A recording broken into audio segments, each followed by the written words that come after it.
Let's talk about food. Supermarkets. Caps on prices.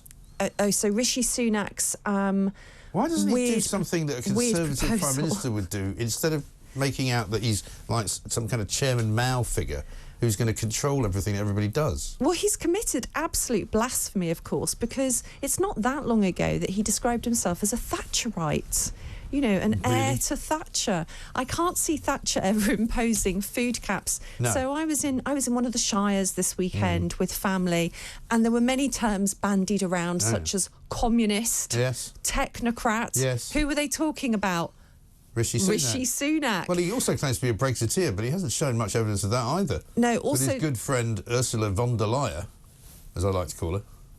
Also terms like bring back Liz Truss. You know, a lot of disgruntlement from actual Conservative Party members who wanted Liz Truss, got Sunak, very upset about it. Yeah. And the thing is, and you know, the political establishment and the media seem somehow to have a complete blackout and a memory blackout that inflation is actually caused by government and central bank. Yeah. It's about monetary policy. It's about quantitative easing. Right. You print money, you get inflation. You don't really get inflation unless you produce more money.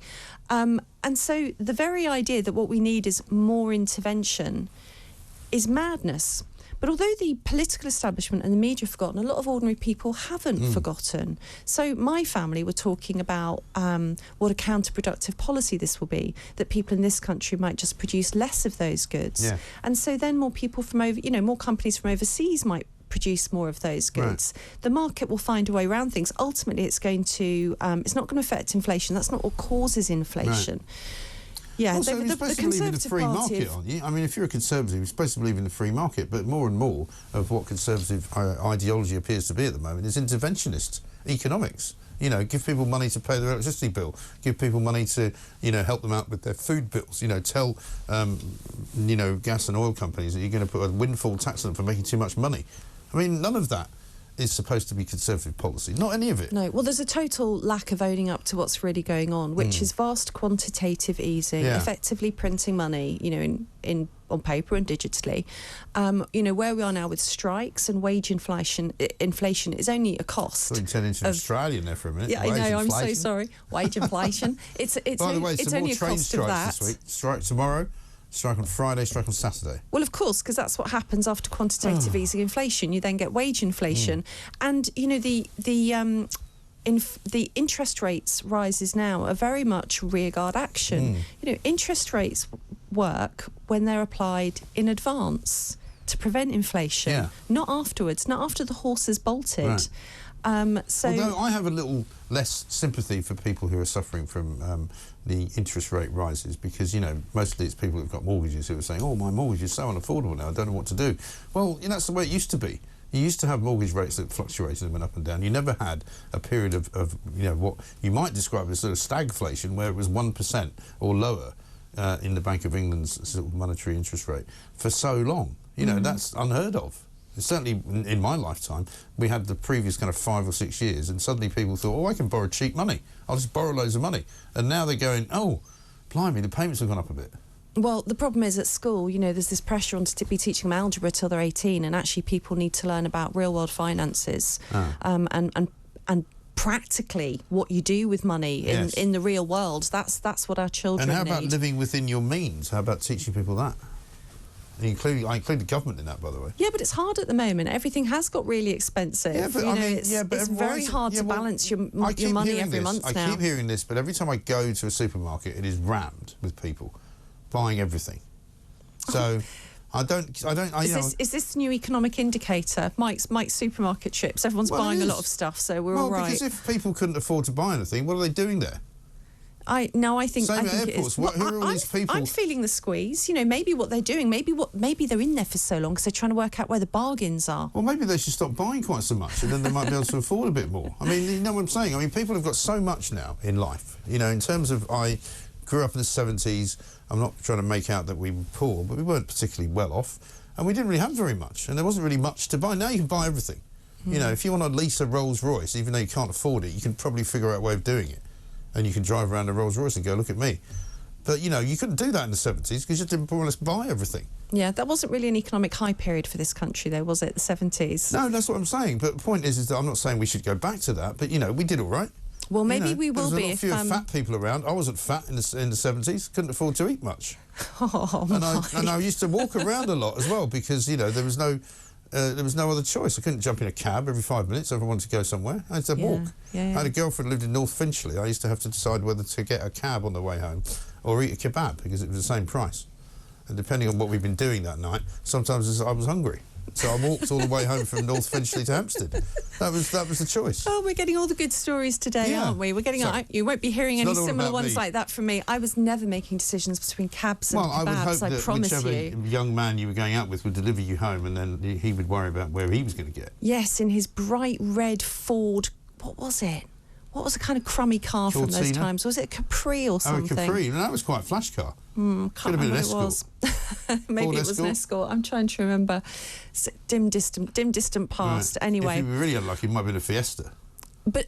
So let's not finish this without skewering Rishi Sunak properly. I want to get back to the fact that he's committed blasphemy. Well, he wasn't ever worried about getting a cab home, was he? No, he wasn't. He was in the helicopter. But the problem is, when it comes to the next election, the Conservatives aren't going to be able to say to people, look, is your life better than the last election, therefore vote for us? You know, the very simple argument, you know, are things better for you after this term of Conservative government? The answer is likely to be no. Right. Food caps aren't going to help. All that will happen is that somehow it'll have to be subsidised. There's no such thing as voluntary price caps for supermarkets and manufacturers. It would be subsidised in some way or another. Basically, they'll be taxing you with one hand to give you a food cap with the other hand. It would be a disaster. Of course this Conservative government needs to rediscover being Conservative. Well, also... And he's not a Thatcherite in any sense. I'm not even sure if he's a Brexiteer. Also, the idea that you cap something and then call it a cap, you know, then it isn't a cap. Like, look at the energy cap. You know, it came down the other day, but it won't happen until July, and it's not actually a cap. I Just when you turn your heating off anyway. Yeah. Woo! Why are they calling it a cap, though? Because it's not. Because you could be paying a lot more than that anyway. Yeah, you could be. So what do you do in these times when times are hard, when everything's going mad, when there are lots of struggles and some people are working out how to balance their books every month? Well, you can turn to God. Yes. So I decided this year I would go to church more. Okay. Because it was a kind of a question of walking the talk. After writing A State of Fear, which gave me something of an existential crisis about human psychology. Right.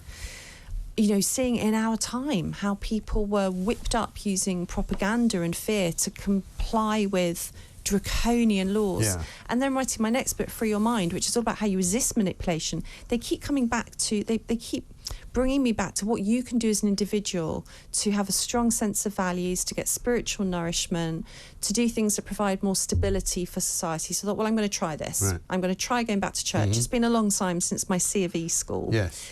And did you go regularly to church when you were a child? Well, I went to a C of E school, and that's you not know, the same thing. Sorry to break it to you. No, normal things like Easter, Christmas, not every Sunday. So you didn't go every Sunday? No. See, I was an altar boy. Were you? Good Catholic boy. Every Sunday, sometimes Saturdays, weddings. Really? You know, Stations of the Cross, the whole 9 yards. Photos, or it's not real. Photos next week, please, of Mike as an altar boy. I don't think we had pictures in those days. We didn't have a camera. You couldn't afford a kebab. You certainly couldn't afford a camera. I tried to buy a camera once, and my father wouldn't let me get it on hire purchase, which was the only way I could afford to get it. He said you have to save up for it. That's the good old days when you weren't allowed to borrow money. Yeah. I say that to my sons all the time. My youngest is always saying, can I have a tenner? I'll pay you back when I'm paid. Yeah. Like, no. Learn to manage your money, sunshine. Really? He thinks I'm horrible. Yeah, but I get the call in the middle of the night to say, I can't get home, I need to get a taxi, I haven't got any money. So you haven't really got any choice, really, at that point. Use your legs. Buy a kebab with the loose change in your pockets. You can't always do that in the countryside, though. Back to church. Anyway, sorry, back to church. Gosh, we've learned about Mike the altar boy, Mike the Day of the Triffid resident, and Kabul kebab. Yeah. Kabul kebab. Kabul kebab is great. This sounds like a new programme. That could be a new TV show. Kabul kebab. I'm TMing that. Very good. Okay. So back to church. Well, what I found since looking into the church again more and getting its daily news and going to church is I feel like the Church of England, well, it's debatable really whether it worships God or net zero. It's obsessed with climate. Is it? Sometimes going to a sermon is like woke bingo. Oh, God. Yeah. Well, this is all led by the Archbishop of Wokebury, isn't it? It is. I mean, COP27, he made quite a rousing fire and brimstone speech about flooding. Right. And that set me off on a little journey. I thought, well, OK, there are floods which cause trauma, death, devastation. They may or may not be anthropogenic. I looked at the IPCC information on that. It's not really very clear. Some might be, some might not be. Oh, gosh, so what's happening with flooding in this country? Here's the Archbishop of the Church of England, after all. And I've got the figures here because I contacted the ONS about it. And it's not the only point to make about his COP26 speech, but it's just something that struck me. One death has been registered as caused by flooding in England and Wales between 2013 and 2021. One? Yeah. Yeah. Really? Registered as caused by flooding. 8 years? Yeah. There might be others, but they weren't registered as caused by flooding. Maybe they died later of other causes or something. There were, however, 4,859 deaths related to drug poisoning in England and Wales in 2021. Right. And it's just one of those things that strikes me. I mean, you never really hear the Church of England talking about drug problems. No. And I've got teenage boys. I know you've got teenagers. You must be exposed just as I am to how many drugs young people are doing. Yeah. And I thought, well, why aren't they talking about that? And because it's not fashionable. Well, it's not about climate, is it? And then there's another one. The Museum of Homelessness charity found that the number of homeless people that died in 2022 was 1,313, which was an 85% increase on the study 3 years before. So we've got all these people dying on the streets and dying from drugs. And I can't find the Archbishop of Canterbury talking about that. No. He's banging on about floods. Well, it's like when he bangs on about migrants and Tories, and he doesn't actually say that the Archbishop would have in his power the ability to devote huge swathes of land that the church owns in parts of the country where they could build houses and put them all in them. They don't do any of that. I just found something about it. It rankles and it feels unfair and difficult because in two areas, drug dependency and addiction, and homelessness, where you think the church might be able to really offer spiritual nourishment, guidance, seems and like where the Christian that thing might, to do. and it might make sense for political direction. Instead, its focus is unremittingly on net zero. I mean, another example was at Lent, there were talks that people could give up meat, have meat-free Fridays, not for the reasons they used to, which would be to mirror when Jesus Fish on a Friday was is definitely a staple of my childhood. Yeah, but that was about Jesus going into the desert for 40 days. That's what Lent's about. It wasn't about the sacrifice Jesus made. No, it's for climate. As though you can change the purpose of something which has got, thousands of years old tradition for something which is a brand new human concern, that you can just switch one practice for another. They're talking about slaughtering hundreds of hundreds of livestock for the climate, to save the climate. It's nice, isn't it? No, it's not nice. No, I know. I didn't mean it was nice. So I'm finding at the moment that just when I've had something of a little bit of a road to Damascus moment, the church has had a road to Davos moment. Yeah. And just at the time when I'm interested in the structure that church might provide, I feel like the structure is quite hollow, like an empty vessel, and it doesn't really know what it's about anymore. Wow. Anyway, my latest Substack's about my experience of the Church of England. Yes. Mick says this: Laura laughs, but I remember living on mince, tatty soup, no lino, no TV, and only one car in the village in the 60s. It's true. It's absolutely true. But I shouldn't laugh, should I? One car in the village. Yeah. Tatty soup sounds nice. Mince and tatty soup sounds good. What does he mean by no lino? What was on the floor? No lino. What was Probably on nothing. the floor? Well, maybe nothing. Dirt. Could have been. Well, Wow. just wood, so maybe. Floorboards. Oh, everyone's taking the lino up and polishing the floorboards now. Well, lino's now a very expensive thing if you ever want to put lino in. It's not like the cheap stuff you used to get. I know. I like lino. Do you? I like the old original retro lino. That's Gives a me whole other gives me a conversation. nice feeling. I think maybe about the 70s. Maybe. It takes you back to grandparents' kitchens and flapjacks and bitter lemon and those swing benches in the garden. Yeah. I didn't have a garden. Were the 70s actually great, or was it just because we were kids? I had a great time. Yeah. Right? So, and that's my knowledge of it. Hot summers. I just had a great time. Brilliant heat waves. But then I've enjoyed every decade, to be honest. Because that's the kind of guy I am. That's just you. That's just you. Anyway, more from the history of my life coming up soon. Laura will be back next week.